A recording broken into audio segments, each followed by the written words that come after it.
The millionaire CEO thought he'd lost everything, until he found a crying child in his lobby, and realized the boy had his eyes. The city pulsed with its usual rhythm as Oliver Hale stepped out of his black car and into the towering glass building that bore his name. The morning air was crisp, the kind that sharpened his mind before another day of endless meetings, deals, and decisions. Everything about him exuded control: the tailored suit, the calm stride, the unreadable expression that made even his most confident employees straighten when he passed. To everyone else, Oliver was the embodiment of success, a man who had built an empire from nothing. But beneath that flawless exterior, there were cracks he never allowed anyone to see. Every morning when the elevator doors closed around him, the silence echoed with ghosts of the past he refused to acknowledge. The name he hadn't spoken in 3 years still burned in his mind: Amelia. She had walked out of his life without a word, leaving behind only questions and an ache he had mistaken for anger. He buried himself in work, in growth, in control. Love, he had decided, was an obstacle. And yet, on this seemingly ordinary morning, fate decided to remind him that no empire, no amount of discipline, could shield a man from the past. As he crossed the marble lobby, the sound of quiet sobbing cut through the hum of conversation and the clicking of heels. It was faint at first, something that could have easily gone unnoticed by anyone else, but Oliver had a way of catching details others missed. He turned toward the far corner near the floor-to-ceiling windows and saw a small figure sitting on the ground. A boy, no older than 3, hugged a tattered teddy bear, his small shoulders shaking with silent tears. For reasons he couldn't explain, Oliver's steps slowed. The sight of the child stirred something inside him, a pang of worry, a strange familiarity that made his chest tighten. He glanced around for an adult, but no one seemed to claim the boy. Against his usual instinct to stay uninvolved, he approached. The boy lifted his head slightly, revealing a face that hit Oliver like a blow. Dark, messy hair framed a pair of impossibly blue eyes. His own eyes. It was ridiculous, irrational even, but for a second, Oliver forgot how to breathe. He knelt down to the boy's level, his voice softer than anyone at the office had ever heard it. "Hey, buddy," he said quietly, "where's your mom or dad?" The child sniffled and rubbed his eyes with a small hand, then whispered, "Mama, she's gone." Before Oliver could say another word, hurried footsteps echoed through the lobby. A woman's voice, shaky and desperate, called out a name. "Ethan." The boy turned toward the sound, and Oliver followed his gaze. The moment he saw her, his world stopped. Amelia stood a few steps away, her brown hair tumbling over her shoulders, her eyes wide and filled with disbelief. She froze as their eyes met. Time folded in on itself. 3 years of silence vanished in an instant, replaced by a rush of emotions neither of them was ready to face: shock, fear, anger, longing. Oliver straightened slowly, his pulse thundering in his ears. Amelia clutched the boy, holding him close, as if afraid Oliver would take him away. He couldn't look away from the child's face. Every feature, every glance, screamed the truth he couldn't yet speak aloud. The boy wasn't just anyone's. He was his. The lobby suddenly felt too small, too bright, too full of witnesses. Without thinking, Oliver said her name, and she flinched as if struck. "Amelia." Her lips parted, but no words came out. The years apart hadn't dulled the connection between them. If anything, it made it unbearable. "We need to talk," he said finally, his voice calm but laced with something darker beneath. She hesitated, then nodded, the movement barely visible. As they stepped into the elevator together, the boy holding tightly to her hand, Oliver's mind spun. Questions piled one after another: when, why, how, and yet the only thing he truly felt was the sharp, undeniable certainty that everything he thought he knew about his life was about to change forever. When the elevator doors closed behind them, the silence became unbearable. The air between Oliver and Amelia was thick with everything unsaid. He stood rigidly, his jaw clenched, hands buried in the pockets of his suit pants to stop them from trembling. Amelia held Ethan close, whispering something soothing to him, her voice so soft it barely reached Oliver's ears. He tried not to look at them, but his eyes betrayed him, drawn to the way the boy rested his small head against her shoulder, the way her hand moved gently over his back. A part of him that had been silent for years began to stir, a painful, almost physical ache that clawed its way to the surface. When the elevator stopped, he gestured toward his office, his tone clipped and controlled, the only defense he had left. She followed him in silence, her heels barely making a sound against the polished floors. Once the door closed behind them, Oliver leaned against his desk and folded his arms. "Explain," he said simply. Amelia hesitated, her gaze darting to Ethan, who was now sitting on the sofa, fascinated by the skyline outside the window. "I didn't plan to run into you," she started, her voice trembling. "I never meant for it to happen like this." He let out a dry laugh, devoid of warmth. "I'm sure you didn't. But you owe me an explanation, Amelia. Who is he?" The question hung heavy in the air, even though they both knew the answer. She swallowed hard and whispered, "He's yours." For a long moment, Oliver didn't move. It felt as if the world had tilted, as if the foundation of his carefully built life had cracked right beneath his feet. He walked slowly toward her, each step deliberate, controlled, as if he were trying to convince himself that this was still a business meeting, still something he could manage. "Mine," he repeated under his breath, more to himself than to her. "You had my child and didn't tell me?" His voice was low, but it shook with restrained anger. Amelia's eyes filled with tears. "You wouldn't have wanted him. You made it clear back then, you didn't want a family, Oliver. You were too busy, too focused on your company. I couldn't bring myself to be just another inconvenience in your life." Her words hit him like a slap. He turned away, his hands gripping the edge of his desk until his knuckles went white. "You don't get to decide what I would have wanted," he said hoarsely. The silence that followed was broken only by the faint hum of the city beyond the glass. Amelia knelt beside her son and adjusted his jacket, her movements slow and fragile. She looked exhausted, like someone who had been carrying too much for too long. Oliver watched her, torn between fury and something dangerously close to guilt. "You should have told me," he said finally. "You should have trusted me." She looked up at him then, her expression a mixture of defiance and pain. "I did trust you, once. But you trusted your ambition more." He didn't respond. There was nothing he could say that wouldn't sound hollow. He looked at Ethan again, the curve of his cheek, the small dimple when he smiled at something only he could see. There was no denying it now. The boy was his reflection, the proof of a life he hadn't lived. His voice softened almost against his will. "What's his name?" he asked quietly. "Ethan," she replied, almost in a whisper. Oliver repeated it slowly, as if trying to anchor himself to the sound. "Ethan." The name lingered in the air like a fragile truce between them. For the first time since she had walked back into his life, Oliver felt something shift inside him. Beneath the anger and betrayal, there was something else, a sense of loss so deep it nearly suffocated him. 3 years. He had missed 3 years of his son's life, of first words, first steps, first everything. And he didn't know if he could ever forgive himself for that, even if it hadn't been his choice.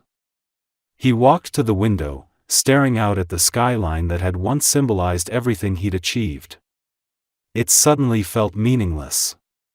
"Why now?" he asked finally, still facing away from her. Amelia hesitated before answering. Because I couldn't keep hiding from you forever. And because Ethan deserves to know who his father is." Oliver turned around then, his expression unreadable but his eyes softer than before. "Then I suppose it's time I start figuring out what being a father means." The word sounded foreign to his own ears, but they felt right. Amelia looked at him for a long time, trying to read the sincerity in his face. For the first time in years, she saw something she hadn't seen before: vulnerability. And maybe, just maybe, a chance for redemption. The following days passed in a strange haze that neither Oliver nor Amelia knew how to navigate. For Oliver, the discovery of his son had cracked open something he had spent years building walls around. His world had always been numbers, deadlines, and negotiations, everything that could be measured and controlled. But now, control felt like an illusion. Every time he closed his eyes, he saw Ethan's face, those same blue eyes staring back at him, innocent and unknowing. He replayed their short conversation over and over, the boy's voice calling his mother, the way he had clutched her hand. He wondered what kind of life they had built without him, what kind of man he would have been if he had known he was a father from the beginning. He tried to bury himself in work, sitting in his office long after everyone else had gone home, but the silence was unbearable. He could still hear Ethan's laughter faintly echoing from earlier that day when Amelia had brought him by the office to collect something she had forgotten. The sound had filled the room in a way nothing ever had before. Amelia, meanwhile, wrestled with her own storm. She hadn't planned to see him again, not like this, not with their son between them. The moment Ethan had seen Oliver, he had instinctively trusted him, as if something deep in his blood recognized the man before words could explain it. That trust terrified her. She had built her life around protecting Ethan, creating a world where he felt safe and loved, without the shadow of Oliver's ambition hovering over them. She remembered all too well the man she had once loved, the man who put his company before everything, who believed emotions were weaknesses to be hidden away. She had loved him deeply, perhaps too deeply, and leaving him had been the hardest thing she'd ever done. But when she found out she was pregnant, she had made a choice to raise her son in peace rather than risk watching Oliver's world consume him too. Now, seeing him again, she wasn't sure if she had made the right choice or the biggest mistake of her life. On the third day, Oliver asked to see them outside the office. His message had been short and formal, just a time and place, a cafe not far from the city park. Amelia almost didn't go, but Ethan had overheard and begged her to take him. He wanted to see the man with the blue eyes. She couldn't deny him that, not when she saw the excitement shining in his face. When they arrived, Oliver was already there, dressed simply for once, without the sharpness of a CEO but still unmistakably him. He stood when he saw them, his usual confidence replaced by a quiet hesitation. Ethan ran ahead, stopping shyly in front of him, his small hands clutching the edge of his jacket. Oliver crouched down, meeting him at eye level. "Hey, buddy," he said softly, "remember me?" The boy nodded, his eyes bright. "You're the man from Mama's work." Oliver smiled faintly. "That's right. But you can call me Oliver." Ethan tilted his head curiously. "Do you work with Mama?" Oliver glanced at Amelia, who stood a few feet away, her arms crossed protectively. "Something like that," he said quietly. They sat at a small table outside, the soft hum of the city around them. The conversation started awkwardly, Oliver trying to ask questions while Amelia watched carefully, ready to step in if needed. But to his surprise, Ethan talked easily. He told him about his favorite cartoons, the playground near their house, and how he wanted to learn how to ride a bike but was scared of falling. Oliver listened intently, smiling in a way that felt almost foreign to him. Every word, every gesture from the boy seemed to carve something new inside him.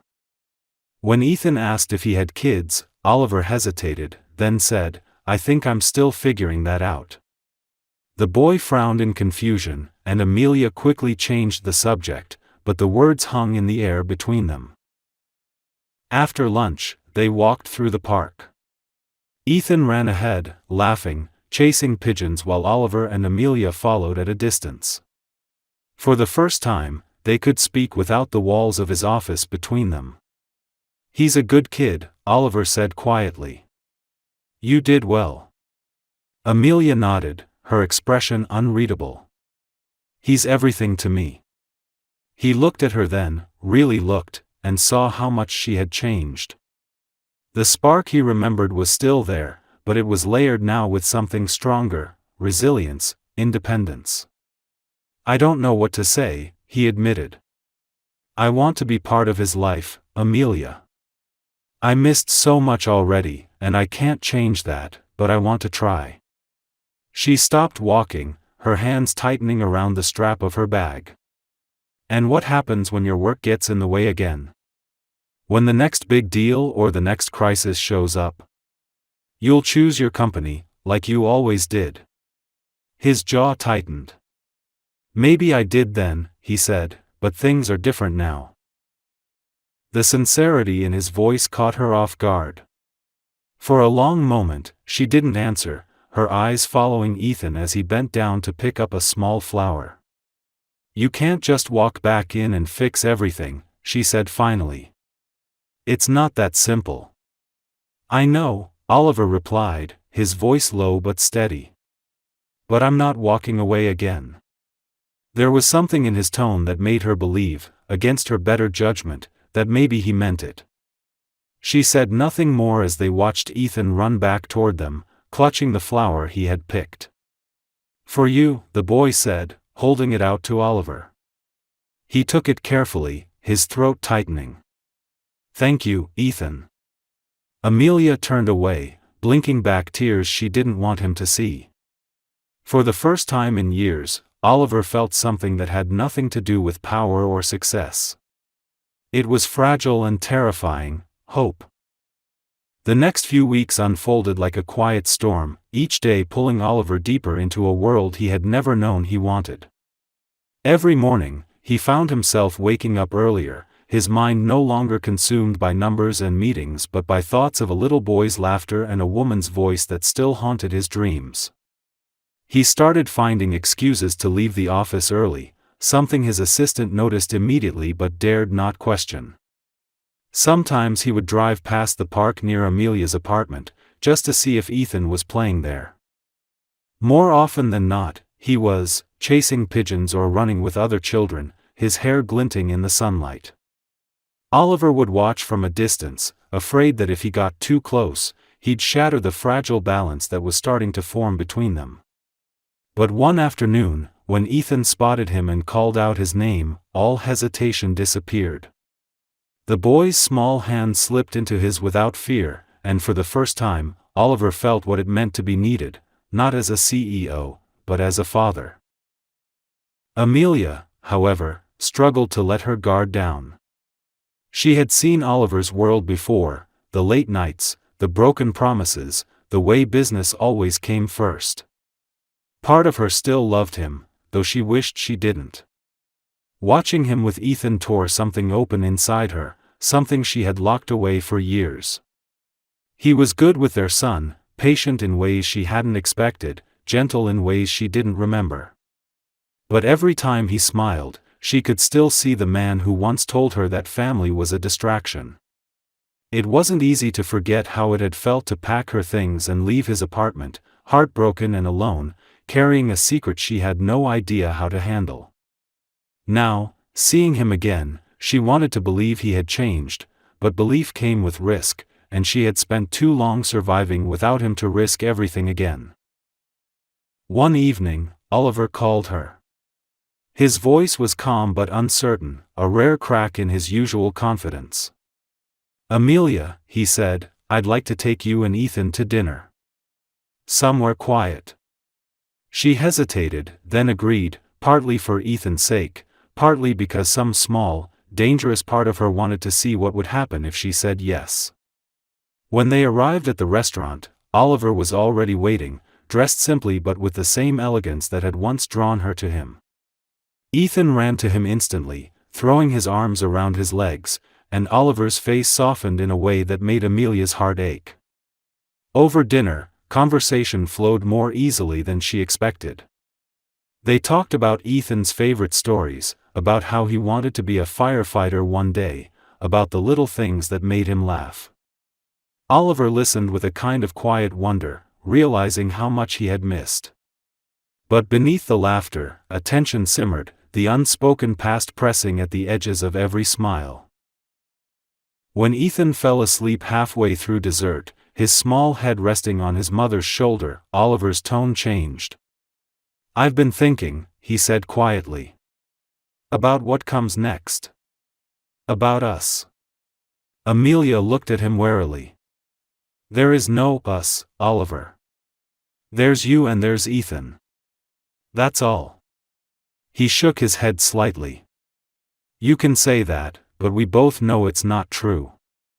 We're connected whether we like it or not.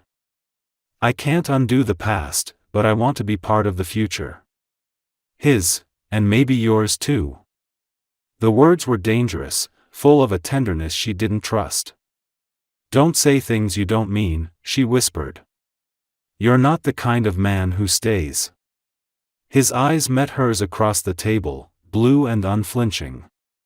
"Maybe I wasn't. But I'm trying to be." She looked away, afraid of the emotions rising in her chest. "People don't just change overnight." He leaned forward slightly. "Then let me prove it to you." The next day, Oliver kept his word. He began to rearrange his life in ways that shocked even his closest employees. Meetings were rescheduled, weekends were freed, and for the first time in years, he stopped answering his phone after hours. Instead, he spent that time with Ethan, building towers from blocks, reading bedtime stories, learning how to make pancakes and failing miserably the first few times. Each moment felt like a redemption, a chance to rewrite the mistakes that had defined him. One evening, after Ethan had gone to bed, Oliver lingered in the living room, watching Amelia tidy up. There was something peaceful about the scene, something that made him ache with longing. "You were always good at making chaos feel like home," he said softly. She froze for a moment, then gave a faint smile. "That's because I had to learn how to live in it." He took a step closer, his voice low. "I never stopped thinking about you." She looked up then, her eyes meeting his, full of both pain and recognition. "You don't get to say that now," she said, her voice breaking slightly. "Not after everything." "I know," he said, his expression raw. "But I'm saying it anyway." The silence stretched between them, heavy and fragile.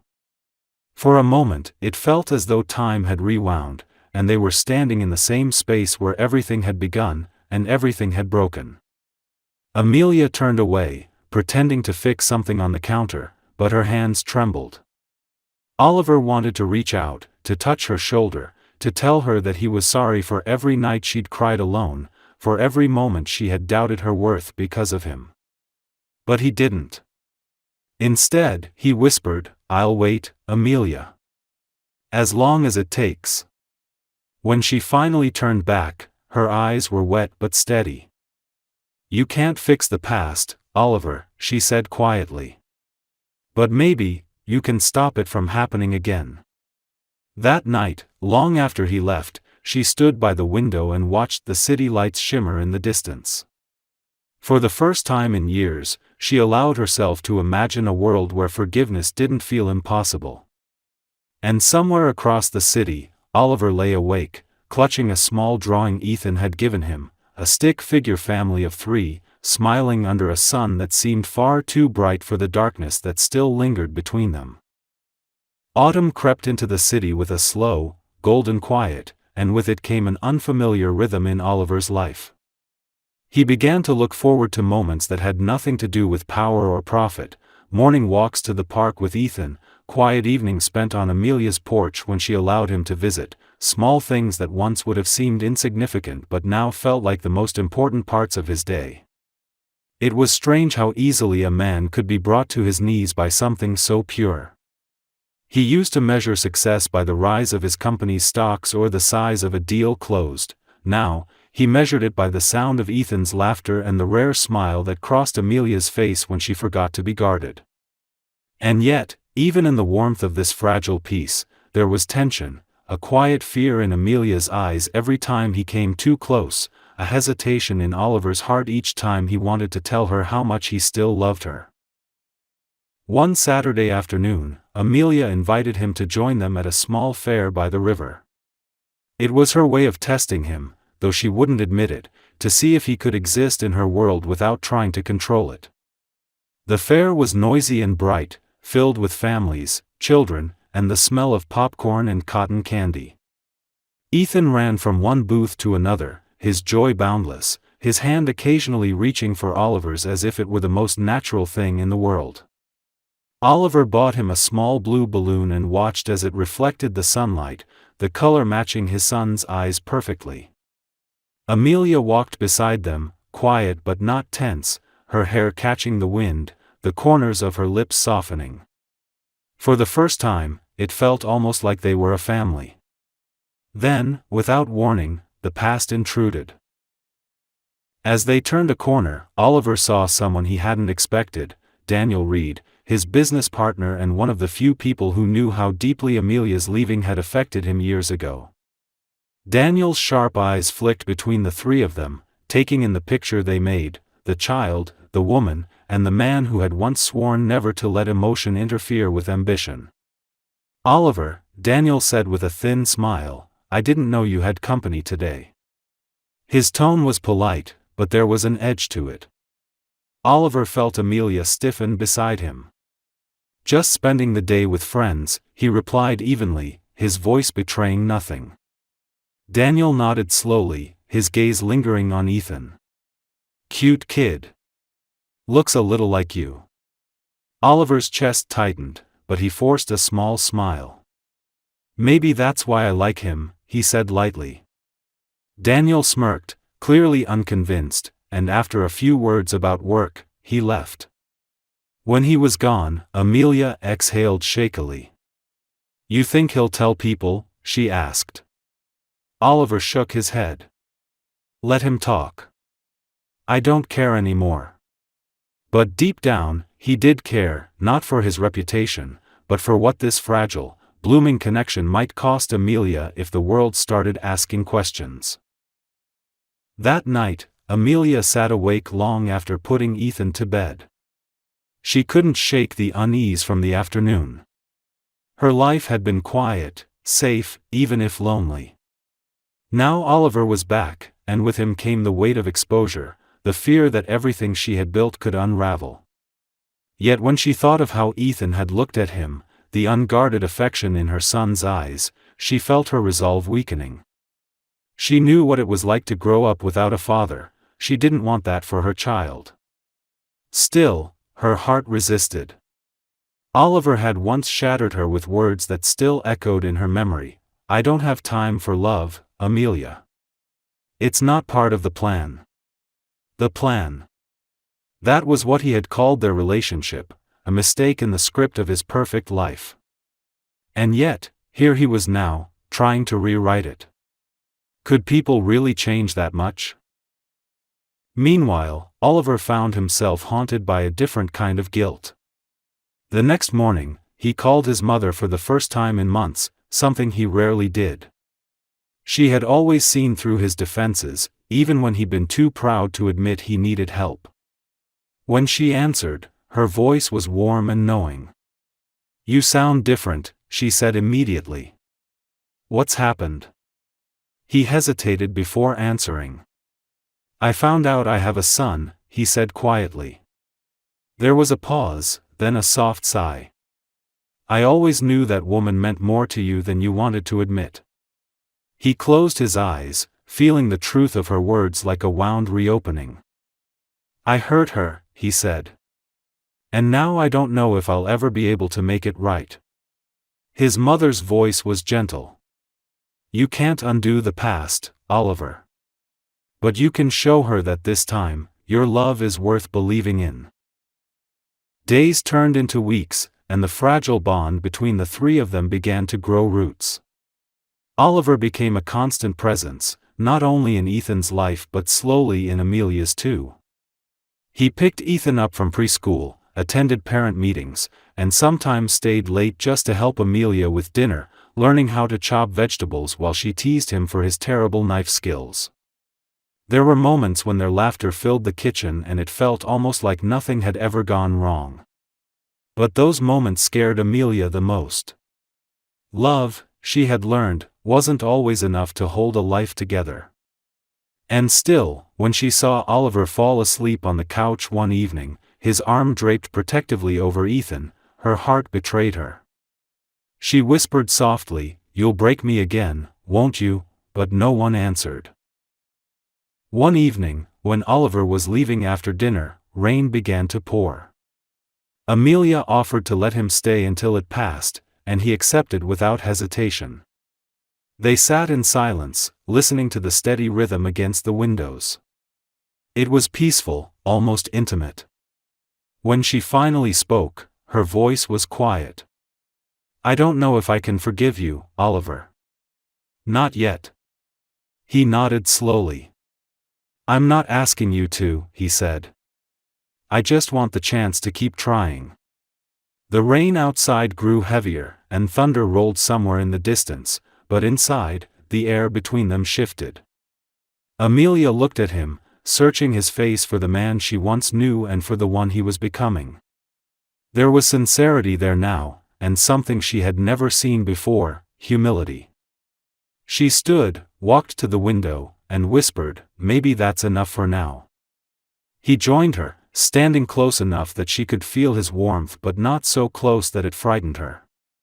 For the first time since everything had fallen apart, they weren't two broken people on opposite sides of a wound. They were something else, unfinished, fragile, but perhaps still possible. Winter came softly that year, blanketing the city in a thin layer of quiet white that seemed to slow everything down. For Oliver, it was the first winter in years that didn't feel cold.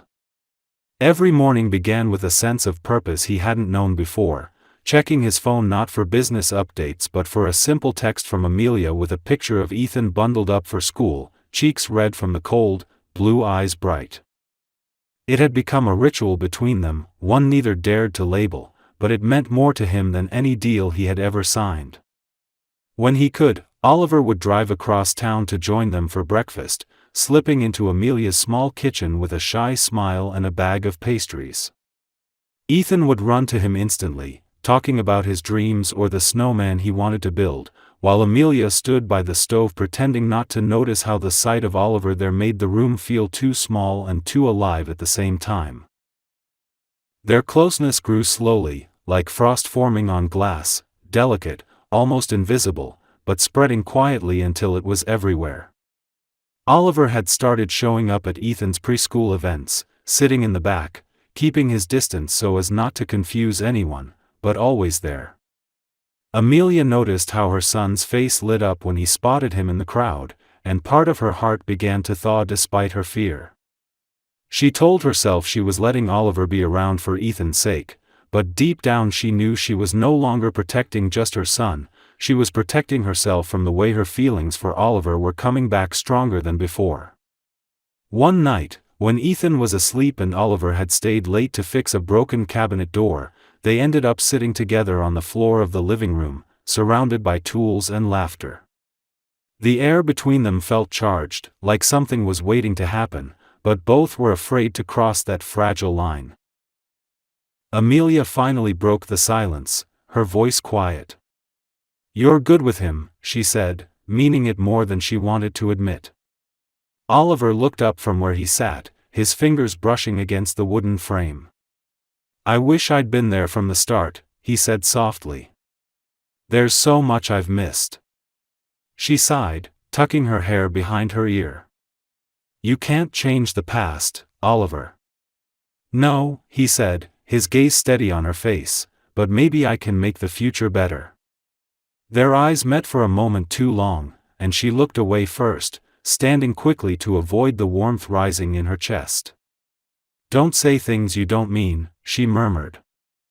"I mean every word," he replied quietly, and something in his tone made her heart tremble. In the following days, their unspoken connection grew heavier. The city's annual holiday gala was approaching, a grand event that Oliver's company hosted every year, and to his surprise, Amelia was invited. One of his colleagues had sent her an invitation by accident, assuming she was part of the new corporate charity program. Oliver wanted to apologize, to tell her she didn't have to come, but when she showed up that evening, he was glad she had. She arrived in a simple black dress, her hair falling in loose waves, her eyes bright but cautious. When she entered the ballroom, conversation seemed to slow. Oliver was across the room talking to investors, but the moment he saw her, everything else faded. Their eyes met across the crowd, and for a second it felt as if time had folded in on itself. As the evening went on, whispers began to spread. Some recognized her from before, remembering the woman who had once been close to the CEO but had vanished without explanation. Oliver didn't care. When the music began, he crossed the floor and extended his hand. "Dance with me," he said. Amelia hesitated, glancing around at the watchful eyes, but then she took his hand. The moment their palms touched, the years between them seemed to disappear. They moved together in silence, the soft glow of chandeliers above them, the rest of the world slipping away. "You shouldn't be here," she whispered, her voice trembling. "Neither should you," he said with a faint smile. "But here we are." When the song ended, applause filled the room, but all Amelia could hear was the sound of her own heartbeat. After the gala, he walked her to her car through the falling snow. The night was quiet, and their breaths misted in the cold air. "You looked beautiful tonight," he said, his voice rough around the edges. "Don't," she whispered, shaking her head. "You can't just say things like that and expect me to forget everything." "I don't want you to forget," he said. "I just want a chance to start again." She turned to face him, her eyes filled with tears she refused to let fall. "I don't know if I can trust you again, Oliver. I don't know if I can survive it if you leave this time." He stepped closer, his hand hovering near her face but not touching. "Then I won't leave," he said simply. For a long moment, they stood there, the snow falling softly around them, two people who had lost everything once and were still afraid to believe they could have it back. That night, Amelia lay awake replaying his words. Every part of her wanted to protect herself, to keep the wall between them high and solid. But when she closed her eyes, she saw him kneeling in the snow to tie Ethan's scarf earlier that evening, his movements gentle and natural, as if he had always been meant to be there. She realized then that she had been trying to keep two worlds separate, one where she and her son were safe, and one where Oliver existed, and that the lines between them were blurring. Meanwhile, Oliver sat in his office long after midnight, staring at the photo Ethan had drawn for him that day, a stick figure family of three under a snowflake-filled sky. The simplicity of it broke him in ways he couldn't explain. He knew that rebuilding Amelia's trust would take time, maybe years, but he also knew he would wait. For the first time in his life, he had found something that mattered more than winning. He had found something that felt like home. The days following the gala were filled with an unspoken shift that neither Oliver nor Amelia dared to name, as though some invisible thread had begun to pull them closer no matter how hard they tried to resist it. Something had changed between them, not a confession, not a promise, but the quiet beginning of understanding. Oliver began visiting more often, not as a guest or an outsider but as someone who belonged.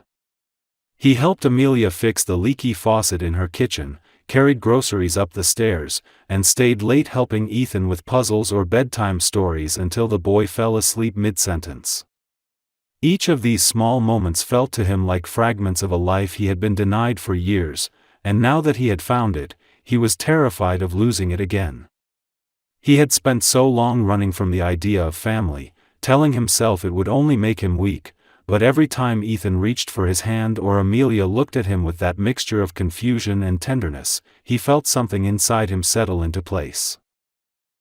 Amelia, on the other hand, was torn between the comfort of his presence and the fear that it could all vanish as easily as before. She had rebuilt her life around the idea of never depending on anyone, and now Oliver was gently dismantling the walls she had fought so hard to keep standing. Some nights, after he left, she would stand by the window, watching the snow swirl under the streetlights, and think about how his laughter filled the apartment, how easily Ethan had accepted him, how natural it felt to have him around.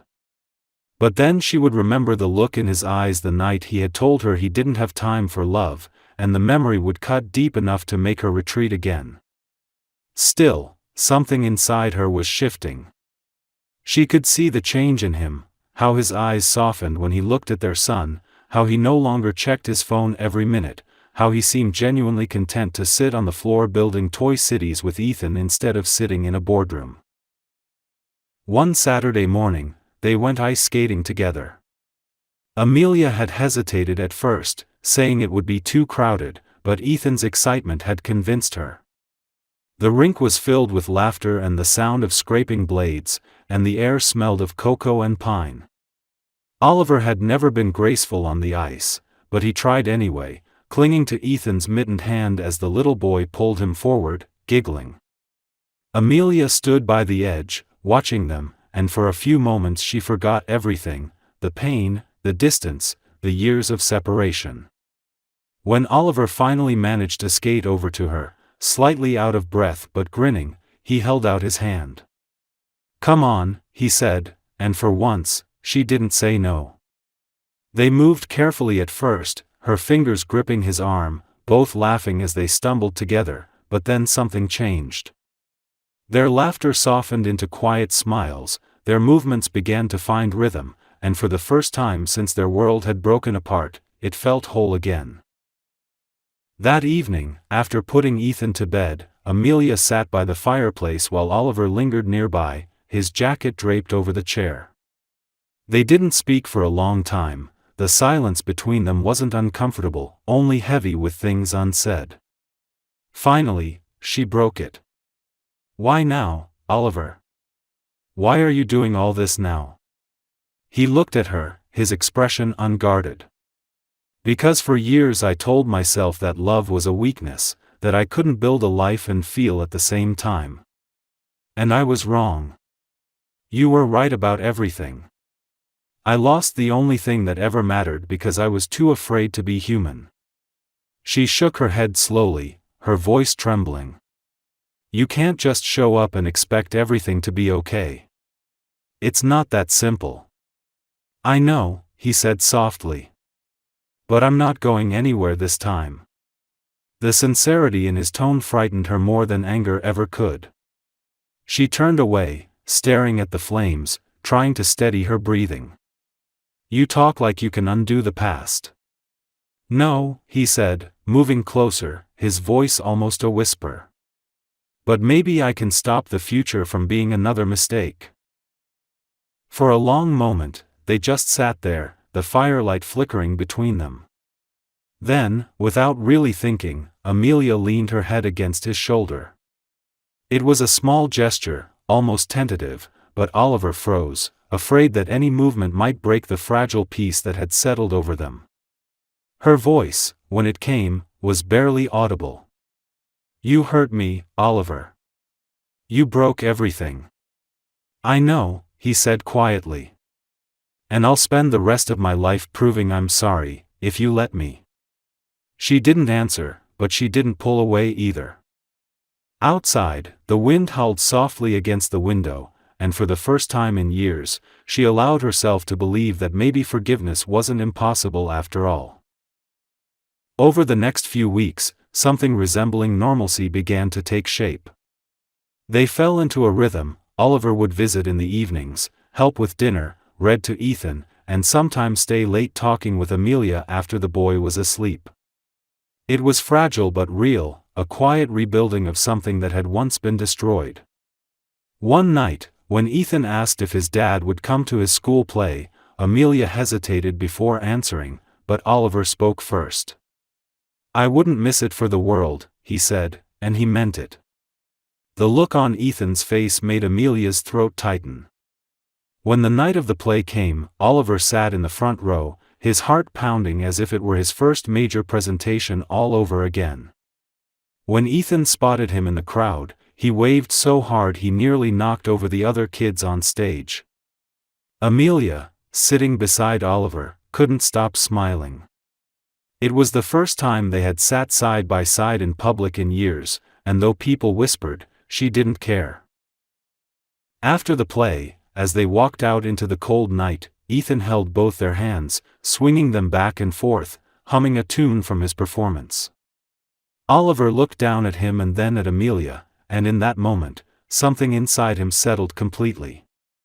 He realized he didn't need grand gestures or redemption written in stone, he just needed to keep showing up, to keep being there. That was enough. That was everything. As they reached the car, Amelia turned to him and said softly, "He's happier now. You make him happier." Oliver smiled faintly. "He makes me better." Their eyes met, and for once there was no anger, no bitterness, only the quiet recognition that somehow, against all odds, they were finding their way back to each other. And as the snow began to fall again, covering the city in white, it felt like the world was offering them a second chance, one that neither of them would dare to waste. Spring arrived like a quiet promise, melting away the cold months that had held everything in stillness, and with it came a new rhythm to their lives that no one had dared to hope for. Oliver had stopped thinking of his visits as temporary or conditional. Now, they were a part of his everyday existence. He found himself leaving the office earlier just to make it home in time for dinner, something his colleagues had noticed but didn't dare to question. The man who had once measured his worth in profit margins and boardroom victories was now proudest of the evening spent at a small kitchen table, listening to Ethan talk about his drawings or Amelia laugh at some small, ordinary thing. It was strange how quickly life could change when you let it. The house no longer felt like two separate worlds stitched awkwardly together, it was beginning to feel whole. There were still unspoken things between Oliver and Amelia, but now those silences felt less like distance and more like quiet understanding, as though words were no longer always necessary. One Saturday morning, sunlight poured through the windows, turning the living room into a warm haze of gold. Amelia was making pancakes while Ethan sat at the table, humming to himself, his hair sticking up in every direction. Oliver stood beside her, sleeves rolled up, flipping a pancake with more confidence than skill, and she couldn't help but smile. "You're getting better," she teased. He grinned, looking at the slightly uneven stack. "Better is generous," he said. "But I'm learning from the best." There was an ease in their banter that hadn't existed before, a sense of comfort that came from time and effort and the slow rebuilding of trust. When Ethan ran outside afterward to chase the dog across the lawn, Amelia leaned against the counter, watching him through the window. "He's so happy now," she said quietly. Oliver nodded, his voice low. "Because he has both of us." She turned to look at him, the weight of those words settling between them, and for once she didn't look away. "Do you ever think about what it could have been if things had gone differently?" she asked. He hesitated before answering. "Every day," he admitted. "But then I realize maybe it had to happen this way so I could finally become the man you and he deserve." As the weeks went by, they began to move like a family without realizing it. They went grocery shopping together, attended Ethan's school events, and even took a small weekend trip to the countryside. It was there, surrounded by endless fields of green and the laughter of their son echoing through the air, that Amelia began to understand what forgiveness really felt like, not forgetting, not erasing, but finally letting go of the ache that had followed her for years. One evening during the trip, they sat by a bonfire as the sun disappeared behind the hills. Ethan was asleep inside the cabin, and for the first time in years, it was just the two of them. Oliver handed her a cup of tea and said softly, "I used to think love was supposed to make you stronger, but I think it's supposed to make you real." She smiled faintly, eyes reflecting the firelight. "You were always real, Oliver. You just didn't believe it." He reached out, brushing his thumb lightly over her hand. "And you were always braver than me." There was no grand declaration, no sweeping confession, just the quiet truth that they had both found their way back through the wreckage. When they returned home, the world seemed to fall naturally into place. Oliver began spending more nights at their house until eventually, without any discussion, his things appeared in the closet, his toothbrush beside hers. It wasn't a dramatic reunion, it was something gentler, something that grew like roots under the surface, steady and alive. Ethan started calling him Dad one evening without hesitation, and the sound of it nearly broke Oliver. He had faced boardrooms filled with the most powerful men in the world without flinching, but that single word left him speechless, eyes burning with tears he didn't try to hide. Amelia had seen it too, and in that moment she realized that whatever walls she had left were already gone. But life, as always, tested them.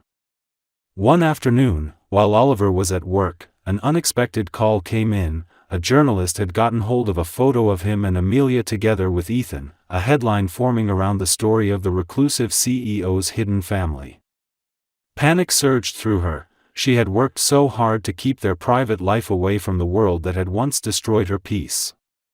When Oliver came home, she confronted him before he could even set down his briefcase. "You promised me privacy," she said, her voice shaking. He stepped closer, his expression calm but firm.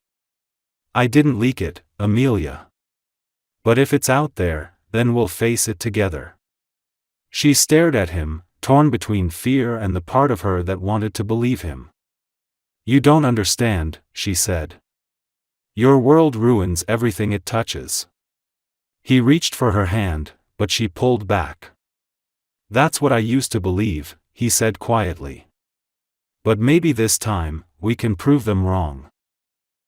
For the next few days, they braced themselves for the storm that never truly came. The story faded quickly, swallowed by the next scandal, and Amelia realized that the world no longer had the power to break her the way it once had. What mattered was here, the laughter at breakfast, the quiet at night, the small moments that no headline could take away. One evening, she found Oliver sitting on the porch, Ethan asleep inside. She joined him, the air warm and soft around them, the stars above faint but endless. He turned to her, his voice low. "You know, I used to think the best thing I ever did was build my company. Now I know it's standing here with you." She smiled, her hand finding his. "You didn't build this alone," she said. "We built it together." When dawn came the next morning, light spilled through the windows and filled the house with a golden calm. Ethan ran in laughing, jumping onto the bed between them, his small arms wrapping around both their necks. "Family hug," he shouted, his laughter pure and unstoppable. Amelia and Oliver looked at each other over his head, their hands meeting in the space between. In that moment, everything that had once been broken felt whole again, not perfect, not easy, but real. And maybe that was what love was supposed to be, not the absence of pain, but the courage to keep choosing each other after everything. As the sun rose higher and the day began, Oliver whispered softly, almost to himself, "I'm home." And this time, Amelia didn't need to say anything at all, because they both knew he truly was.